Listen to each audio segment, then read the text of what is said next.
या चिकन बना रहे हैं? Chicken fry rice. अच्छा, ये भेज है, गाजर है, बीन्स वेजिस है। वगैरह डाल दिए। अब सही दिख रहा है यार। ये चावल कौन सा है? ये इंडिया गेट है। नमक डाले हैं,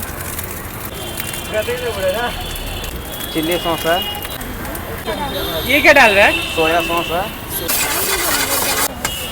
बन के तैयार हो क्या? हाँ, बन के तैयार है।